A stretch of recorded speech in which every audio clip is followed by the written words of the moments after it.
ರತ್ನಾಕರ ಧೌತಪದಾಂ ಹಿಮಾಲಯ ಕಿರೀಟಿನೀಂ ಬ್ರಹ್ಮರಾಜ ಶ್ರೀ ರತ್ನಾಡ್ಯಾಂ ಒಂದೇ ಭಾರತ ಮಾತರಂ. ಗುರು ಬ್ರಹ್ಮ ಗುರು ವಿಷ್ಣು ಗುರುದೇವ ಮಹೇಶ್ವರ ಗುರು ಸಾಕ್ಷಾತ್ ಪರಬ್ರಹ್ಮ ತಸ್ಮೈ ಶ್ರೀ ಗುರುವೇ ನಮಃ.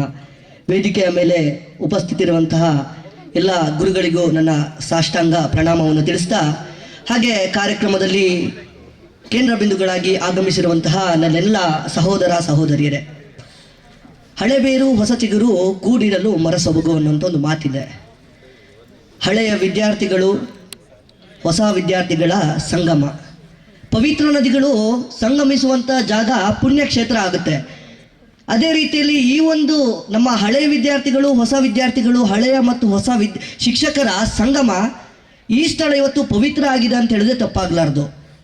ಆ ಒಂದು ನಿಟ್ಟಿನಲ್ಲಿ ಪವಿತ್ರ ಸ್ಥಳಕ್ಕೆ, ಪವಿತ್ರ ಕಾರ್ಯಕ್ರಮಕ್ಕೆ ಒಂದು ವಿಶೇಷವಾಗಿರುವಂಥ ಹಾಗೆ ಪವಿತ್ರವಾಗಿರುವಂಥ ಹೆಸರನ್ನು ಇಡಬೇಕು ಅನ್ನೋಂಥ ಕಾರಣದಲ್ಲೇ ಗುರುವಂದನೆ ಅನ್ನುವಂಥ ಕಾರ್ಯಕ್ರಮವನ್ನು ಆಯೋಜನೆ ಮಾಡಿದ್ದು. ಪ್ರಾರಂಭದಲ್ಲಿ ನಮ್ಮ ಯೋಚನೆ ಬೇರೆ ಥರನೇ ಇತ್ತು.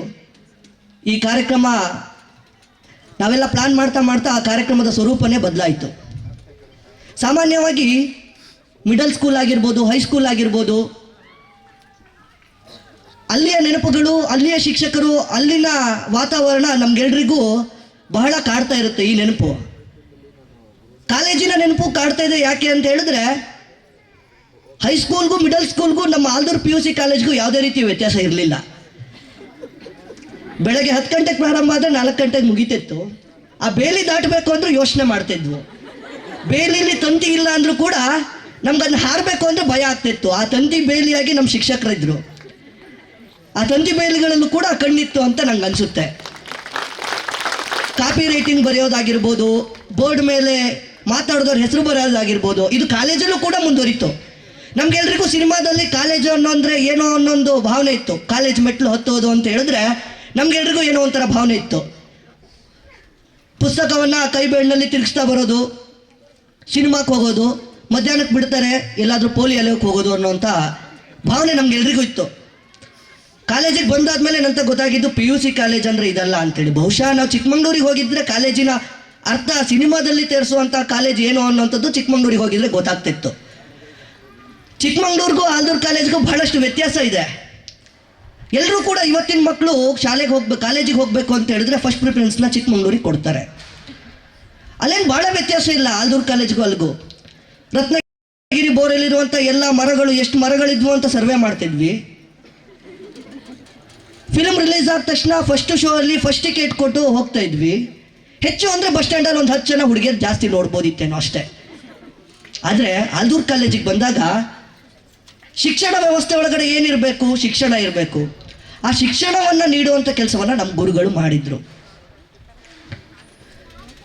ಹಾಗಾಗಿ ಆಲ್ದೂರು ಕಾಲೇಜ್ ನಮ್ಗೆಲ್ರಿಗೂ ಇವತ್ತು ವಿಶೇಷ ಆಗಿರುವಂಥದ್ದು. ಇಲ್ಲಿನ ಶಿಕ್ಷಕರೊಂದಿಗೆ ನಮಗೆ ಅಗಾಧವಾದಂಥ ಒಂದು ಸಂಬಂಧ ಇದೆ. ನಮ್ಗೆಲ್ರಿಗೂ ಗೊತ್ತಿದೆ, ನಾವೆಲ್ಲರೂ ಜೂನಿಯರ್ ಕಾಲೇಜ್ನ ನೋಡಿದ್ದೀವಿ, IDSC ಕಾಲೇಜಲ್ಲಿ ಒಂದಷ್ಟು ಜನ ಓದಿದ್ದೀರಿ. PUC ಮುಗ್ದಾದ್ಮೇಲೆ ಬೇರೆ ಬೇರೆ ಡಿಗ್ರಿ ಕಾಲೇಜ್ಗಳಲ್ಲಿ ಹೋದ್ರಿ. ನಮ್ಮ ಸಬ್ಜೆಕ್ಟ್ನ ಟೀಚರ್ಸ್ನ ಬಿಟ್ಟರೆ ಬೇರೆ ಟೀಚರ್ಸ್ ಪಕ್ಕದಲ್ಲಿ ಹೋದರೂ ಅವರಿಗೆ ಕೇರ್ ಮಾಡ್ತಿರ್ಲಿಲ್ಲ. ಆದರೆ ಆಲ್ದೂರು ಕಾಲೇಜಲ್ಲಿ ನಮಗೆ ಪಾಠ ಮಾಡದಿಲ್ದಿರೋ ಶಿಕ್ಷಕರಿಗೂ ಅಷ್ಟೇ ಗೌರವ ಕೊಡ್ತಿದ್ವಿ. ಯಾಕೆಂದರೆ ಶಿಕ್ಷಕರು ಏನು ಅಂದರೆ ಏನು ಅನ್ನೋಂಥ ವಿಚಾರವನ್ನು ಇಲ್ಲಿಯ ಶಿಕ್ಷಕರು ನಮಗೆಲ್ರಿಗೂ ಕಲಿಸ್ಕೊಟ್ಟಿದ್ರು. ರವಿ ಸರು ನಮಗೆ ಪಾಠ ಮಾಡಲಿ, ನಾವು ಕಾಮರ್ಸಿನ ಸ್ಟೂಡೆಂಟು. ನಾನು ಕಾಲೇಜಿಗೆ ಪ್ರಾರಂಭದಲ್ಲಿ ಬಂದ ತಕ್ಷಣ ನನ್ನ ಮ್ಯಾಥ್ಸಿನ ಮಾರ್ಕ್ಸ್ ನೋಡಿ ಮಧು ಸರು ನಿಂಗೆ ಯಾಕೋ ಗಿಡ ಕಾಮರ್ಸ್ ಯಾಕೋ ಅಂತ ಕೇಳಿದ್ರು. ಬಹುಶಃ ಅವತ್ತು ಹೇಳಿದ ಮಾತನ್ನು ಕೇಳಬೇಕಿತ್ತು ಅಂತ ಅನಿಸುತ್ತೆ. ಅಕೌಂಟೆನ್ಸಿಲಿ ನಾನು 30 ಮಾರ್ಕ್ಸ್ ತಗೊಂಡಿದ್ದು, ಹೆಂಗೋ ಪಾಸ್ ಆದೆ. ಅದಾದ ನಂತರ BCom ಅರ್ಧಕ್ಕೆ ಮುಗಿಸಿ ಜರ್ನಲಿಸಮ್ ಓದಿದೆ. ಆ್ಯಕ್ಚುಲಿ ನಮ್ಮ ಸರು ನನ್ನ ಮಾರ್ಕ್ಸ್ ನೋಡೇ ಹೇಳಿದರು ನಿಂಗೆ ಯಾವ್ದು ಸೂಟ್ ಆಗುತ್ತೆ ಅಂತೇಳಿ. ಅದು ಕೇಳಲಿಲ್ಲ. ಹಾಗಾಗಿ ನಾನು ಬೇರೆ ದಾರಿ ತಪ್ಪುವಂಥ ಕೆಲಸ ಅಲ್ಲಾಗೋಯ್ತು. ನಾವೆಲ್ಲ ಕಾಮರ್ಸಿನ ಸ್ಟೂಡೆಂಟ್ ಆಗಿದ್ರು ಕೂಡ ರಾಜ್ಯಶಾಸ್ತ್ರ ಉಪನ್ಯಾಸಕರಾಗಿರ್ಬೋದು, ಇವರೆಲ್ಲರೂ ಕೂಡ ಅದೇ ರೀತಿ ಗೌರವದಿಂದ ಕಾಣ್ತಿದ್ವಿ. 3,100 ಮಂದಿರ ದೈವ ಸಾಸಿರವಿದ್ದರೆ, ವೇದವಿದ್ದರೆ, ಭೂಮಿ ಇದ್ದರೆ, ಘನಪರಂಪರೆ ಇದ್ದರೆ, ಏನು ಸಾರ್ಥಕ ಮನೆಯ ಮಕ್ಕಳೇ ಮಲಗಿ ನಿದ್ರಿಸ್ತಿದ್ದಾರೆ ಅಂಥೇಳಿ ಆ ಒಂದು ಮಾತಿದೆ.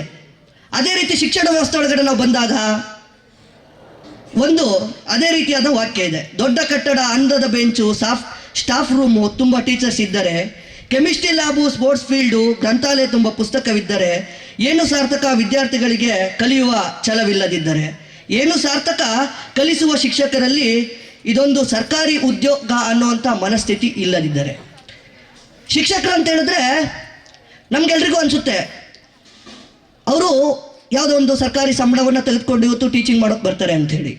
ಸಾಮಾನ್ಯವಾಗಿ ಹೆಚ್ಚಿನ ಶಿಕ್ಷಕರಿಗೆ ಅದೇ ಇದೆ, ನನ್ನ ಪಾರ್ಟ್ ಏನಿದೆ, ನಾನು ತಗೊಳ್ಳುವಂಥ ಸಂಬಳಕ್ಕೆ ಒಂದು ಗೌರವ ಕೊಡಬೇಕು ಅನ್ನೋಂಥ ಕಾರಣಕ್ಕೋಸ್ಕರ ಕಾಲೇಜ್ಗಳಿಗೆ ಬಂದು ಪಾಠ ಮಾಡೋವಂಥ ಕೆಲಸವನ್ನು ಮಾಡ್ತಾರೆ. ಆದರೆ ನಮ್ಮ ಶಿಕ್ಷಕರು ಹಾಗಿರಲಿಲ್ಲ. ಮೊನ್ನೆ ಪೂರ್ಣೇಶ್ವರಿಗೆ ಒಂದು ಕಾಲ್ ಮಾಡಿದ್ದೆ. ಕಾಲ್ ಮಾಡುವಂಥ ಸಂದರ್ಭದಲ್ಲಿ ಅವ್ರು ಹೇಳಿದರು, ನಾನು ಪಾಠ ಮಾಡೋಕ್ಕೋಸ್ಕರ ಬರ್ತಿರಲಿಲ್ಲ ಕಾಲೇಜಿಗೆ, ಸ್ಪ್ರೇ ಮಿಷಿನ್ ಇಟ್ಕೊಂಡು ನಮ್ಮ ಆಳುಗಳನ್ನ ಕರ್ಕೊಂಬಂದು ಕಾಲೇಜ್ ಸುತ್ತ ಸ್ಪ್ರೇ ಮಾಡಿಸ್ತಿದ್ದೆ, ಬರೋ ದಾರಿಲೂ ಸ್ಪ್ರೇ ಮಾಡಿಸ್ತಿದ್ದೆ ಅಂತ. ಇಷ್ಟೆಲ್ಲ ಮಾಡಿದಾಗ ಯಾರೋ ವಿಡಿಯೋ ಮಾಡಿ ಗ್ರೂಪಲ್ಲಿ ಹಾಕಿದ್ರಂತೆ. ಗ್ರೂಪಲ್ಲಿ ಹಾಕ್ತಾ ಅವ್ರಿಗೆ ಅದು ಅತಿಶಯೋಕ್ತಿ ಅನಿಸಿದೆ. ಸರ್, ಇಂಥ ಕೆಲಸ ಯಾರು ಮಾಡ್ತಾರೆ ಅಂತ ನಾನು ಕ್ವಶನ್ ಮಾಡಿದಾಗ, ಅಲ್ಲ ಕಣೋಗಿದ್ದ, 1.5 ಲಕ್ಷ ಸಂಬಳ ತಾಂತೀವಿ ಬರೀ ಪಾಠ ಮಾಡೋಕ್ಕಲ್ಲ, ಆ ಕಾಲೇಜಿನ ವ್ಯವಸ್ಥೆಯನ್ನು ಸರಿ ಮಾಡೋದಕ್ಕೂ ಕೂಡ ಸಂಬಳ ಕೊಡೋದು ಅಂತೇಳಿ. ಇಂಥ ಶಿಕ್ಷಕರು ಎಲ್ಲಿ ಸಿಗ್ತಾರೆ ನಮಗೆ?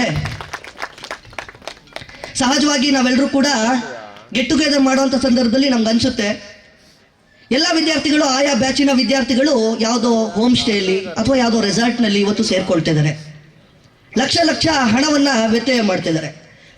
ನಾವೊಂದು ವಿಶೇಷವಾಗಿ ಯೋಚನೆ ಮಾಡಿದ್ವಿ, ಈ ಗೆಟ್ ಟುಗೆದರ್ನ 2007ರಿಂದ 2024 ಇರುವಂಥ ವಿದ್ಯಾರ್ಥಿಗಳೆಲ್ಲರೂ ಸೇರಿಕೊಂಡು ಕಾಲೇಜ್ನಲ್ಲಿ ಮಾಡೋಣ.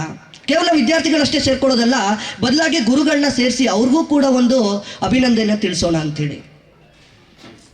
ಪೂರ್ಣೆ ಸರ್ ಹೇಳಿದ್ರು, ದುಂದು ವೆಚ್ಚ ಮಾಡಬೇಡಿ ಅಂತೇಳಿ ಮಧು ಸರ್ ಆಗಿರ್ಬೋದು, ಪೂರ್ಣೆ ಸರ್ ಆಗಿ ಹೇಳಿರ್ಬೋದು. ಇದು ಈ ಕಾರ್ಯಕ್ರಮ ಎಲ್ಲ ಶಿಕ್ಷಕರಿಗೂ ನಾನು ಹೇಳೋದು, ಈ ಕಾರ್ಯಕ್ರಮ ಕಾಲೇಜಿನ ಸಮಾರೋಪ ಸಮಾರಂಭ ಅಲ್ಲ. ಬದಲಾಗಿ ಈ ಕಾಲೇಜನ್ನ ಮತ್ತೊಮ್ಮೆ ಪುನಶ್ಚೇತನಗೊಳಿಸೋದಕ್ಕೆ ನಾವೆಲ್ಲರೂ ಕೂಡ ಕಟಿಬದ್ಧರಾಗಿ ನಿಲ್ತೀವಿ ಅನ್ನೋದಕ್ಕೆ ಈ ಕಾರ್ಯಕ್ರಮ ಉದ್ಘಾಟನಾ ಕಾರ್ಯಕ್ರಮ ಆಗಿದೆ ಅಂತೇಳಿ ಈ ಒಂದು ಸಂದರ್ಭದಲ್ಲಿ ನಾನು ಹೇಳೋದಕ್ಕೆ ಇಷ್ಟಪಡ್ತೀನಿ. ಒಂದಷ್ಟು ಲೆಕ್ಚರರ್ಸ್ಗಳು, ಅವರ ಹಾವಭಾವ, ಅವರು ಪಾಠ ಮಾಡುವಂಥ ರೀತಿ ನೀತಿಗಳು ನಮ್ಮ ಮನಸ್ಸಲ್ಲಿ ಇರೋವಂಥದ್ದು. ಪೂರ್ಣೇಶ್ವರ್ ಪಾಠ ಮಾಡ್ತಿದ್ರೆ ಪ್ರಸ್ತುತ ವಿಚಾರಗಳನ್ನ, ಅಂದರೆ ಆ ಸಂದರ್ಭದಲ್ಲಿ ಆಗ್ತಿರುವಂಥ ಆರ್ಥಿಕವಾಗಿ ಆಗ್ತಿರುವಂಥ ವಿಚಾರಗಳನ್ನ ನಮಗೆ ತಿಳಿಸ್ತಿದ್ರು. ಬೇಡಿಕೆ ಎಂಬುದು ಅಂತೇಳಿ ಹೋಗಿ ಹಿಂಗೆ ನಿಂತ್ಕೊಂಡ್ರೆ ಒಂದು 10 ಸೆಕೆಂಡು ವಾಪಸ್ ಬರ್ಬೋದಕ್ಕೆ ಟೈಮ್ ಬೇಕಿತ್ತು. ದಯಮಾಡಿ ನಾ ಹೇಳ್ತಿದ್ದೆ, ಯಾರು ಬೇಸರ ಪಡ್ಕೊಳ್ಬಾರ್ದು. ಅದಾದ ನಂತರದಲ್ಲಿ ಹಿಸ್ಟ್ರಿ ಮಿಸ್ಸು, ಹಿಸ್ಟ್ರಿ ಹೇಳ್ತಾ ಹೇಳ್ತಾ ಹೇಳ್ತಾ ಹೇಳ್ತಾ ಎಲ್ಲೋ ಹೋಗ್ತಿದ್ರು.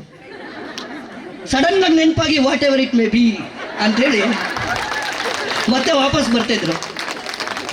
ನಿಮ್ಗೆಲ್ರಿಗೂ ಹೇಳಿದಾರೆ ಅಂತ ಅನ್ಕೊಳ್ತೀನಿ. ಶಿವಮೊಗ್ಗ ಅನ್ನೋದ್ರ ಬಗ್ಗೆ, ಅವ್ರ ಊರು ಶಿವಮೊಗ್ಗ ಅಂದ್ರೆ ಏನು ಅನ್ನೋದನ್ನ ಸಿಹಿ ಮೊಗ್ಗೆ ಅಂತೇಳಿ ಕೈಲಿ ತೋರಿಸಿದ್ದಾರೆ, ಶಿವಮೊಗ್ಗೆ ಅಂತೇಳಿ ಈ ರೀತಿ ಎಲ್ರಿಗೂ ಕೂಡ ಹೇಳಿದ್ದಾರೆ. ನಮ್ಮ ಮಧು ಸರು ಪಾಠ ಮಾಡುವಂಥ ಸಂದರ್ಭದಲ್ಲಿ ಲೆಸನ್ಗಳಿಗಿಂತ ಪೋಯಮ್ ಜಾಸ್ತಿ ಟೈಮ್ ಕೊಡ್ತಿದ್ರು. 2 ಸಾಲು ಪಾಠ ಮಾಡೋದಕ್ಕೆ, 2 ಸಾಲು ಪದ್ಯದ ಅರ್ಥ ಹೇಳೋದಕ್ಕೆ 1 ಪೀರಿಯಡ್ನ ತಗೊಳ್ತಿದ್ರು. ಹಾಗಾಗಿ ಇನ್ನೂ ಕೂಡ ನಮ್ಮ ಮನಸ್ಸಲ್ಲಿ ಆ ಸಾಲುಗಳು ನೆನಪಿರುವಂಥದ್ದು, ಆ ಸಾಲುಗಳ ಅರ್ಥ ನೆನಪಿರುವಂಥದ್ದು. ಅವ್ರ ಫಾರ್ಮ್ ಹೌಸಿನ ಗಿಣಿ ಓಡಿಸೋ ಕತೆ ಎಲ್ರಿಗೂ ಹೇಳಿದ್ದಾರೆ ಅಂತ ಅನಿಸುತ್ತೆ. ಹಾಗೆ ಪ್ರಕಾಶ್ ಸರು ಭಾಳಷ್ಟು ಹಾಸ್ಯದಿಂದ ಪಾಠವನ್ನು ಮಾಡ್ತಿದ್ದೀವಿ. ನಮಗೆ ಅವ್ರ ಜೇಬಲ್ಲಿ ಈಗಲೂ ಒಂದು ಕೀ ಇರುತ್ತೆ ಅನಿಸುತ್ತೆ. ಪಾಠ ಮಾಡ್ಬೇಕಾದ್ರೆ ಜೇಬಲ್ ಕೀ ಅಲ್ಲಾಡ್ಸ್ತಾನೆ ಇರ್ತಾರೆ. NSS ಕ್ಯಾಂಪು ನಮ್ಗೆಲ್ರಿಗೂ ನಡೆಯುತ್ತೆ. ನಮ್ಗೆಲ್ರಿಗೂ ರವಿ ಸರ್ ಪಾಠ ಮಾಡಲಿಲ್ಲ, ಆದರೆ ಅವರಿಗೆ ಶಿಸ್ತು ಅನ್ನೋದನ್ನ ಏನು ಅಂತ ಹೇಳಿಕೊಟ್ರು. NSS ಒಳಗಡೆ NSS ಕ್ಯಾಂಪ್ನ ಹೇಗೆ ಆರ್ಗನೈಸ್ ಮಾಡಬೇಕು ಅನ್ನೋಂಥದ್ದನ್ನು ತಿಳಿಸಿದ್ರು. ಅದನ್ನೆಲ್ಲ ಶಿಕ್ಷಣ ತೆಗೆದುಕೊಂಡು IDSC ದೊಡ್ಡ ಕಾಲೇಜ್ಗಳಲ್ಲಿ ನಾವು NSS 2ರಿಂದ 3 ಕ್ಯಾಂಪ್ಗಳನ್ನ ಹ್ಯಾಂಡಲ್ ಮಾಡೋವಂಥ ಪರಿಸ್ಥಿತಿ ನಿರ್ಮಾಣ ಆಯಿತು. NSS ಕ್ಯಾಂಪ್ ಸಾಮಾನ್ಯವಾಗಿ ಗ್ರಾಮಗಳಲ್ಲಿ ನಡೆಯುತ್ತೆ. ಒಂದ್ಸಲ ನಮ್ಮ ಕಾಲೇಜಲ್ಲೇ ನಡೀತು. ಮೊದಲು ಮನೆಗೆದ್ದು ಮಾರ್ಗೆಲ್ಲು ಅಂತ ಹೇಳ್ತಾರೆ. ಹಾಗಾಗಿ ನಮ್ಮ ಕಾಲೇಜು, ನಮ್ಮ ಸುತ್ತಮುತ್ತಲಿನ ಪರಿಸರನ ಸ್ವಚ್ಛ ಮಾಡ್ಕೊಳ್ಳೋಣ, ಅದಾದ ನಂತರ ಹೊರಗಡೆಯನ್ನು ಸ್ವಚ್ಛತೆ ಮಾಡೋಣ ಅಂತ ಈ ರೀತಿ ಪಾಠಗಳನ್ನ ಹೇಳ್ಕೊಟ್ಟಿದ್ರು. ಅನ್ಯತಾ ಭಾವಿಸ್ಬೇಡಿ, ನನಗಿದ್ದಂಥ ಶಿಕ್ಷಕರ ಬಗ್ಗೆ ನಾನು ಹೇಳಿದ್ದೀನಿ.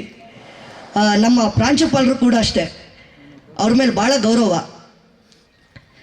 ನಮಗೆ ಪಾಠ ಮಾಡಲಿಲ್ಲ ಅಂತ ಹೇಳಿದ್ರು ಅವ್ರ ಮೇಲೆ ಒಂದು ಶ್ರದ್ಧೆ ಇತ್ತು. ಈ ರೀತಿ ಬೇರೆ ಶಿಕ್ಷಕರುಗಳ ಬಗ್ಗೆ ನಂಗೆ ಗೊತ್ತಿಲ್ಲ, ನನಗೆ ಗೊತ್ತಿರೋವಂಥ ಶಿಕ್ಷಕರ ಬಗ್ಗೆ ಮತ್ತು ನಾನು ಹೇಳಿದ್ದೀನಿ. ಬಹಳಷ್ಟು ಸಂತೋಷ ಆಯಿತು ಈ ಒಂದು ಗುರುವಂದನೆ ಕಾರ್ಯಕ್ರಮದಲ್ಲಿ. ಕಾರ್ಯಕ್ರಮದ ಆಯೋಜನೆ ಹಿಂದೆ ಹಲವಾರು ಜನರ ಶ್ರಮವಿದೆ. ದಯಮಾಡಿ ಯಾರು ಕೂಡ ಬೇಸರ ಮಾಡಿಕೊಡಿ, ಕೆಲವೊಂದಷ್ಟು ಜನ ವ್ಯಕ್ತಿಗಳನ್ನ ಹೆಸರು ಹೇಳಲೇಬೇಕು.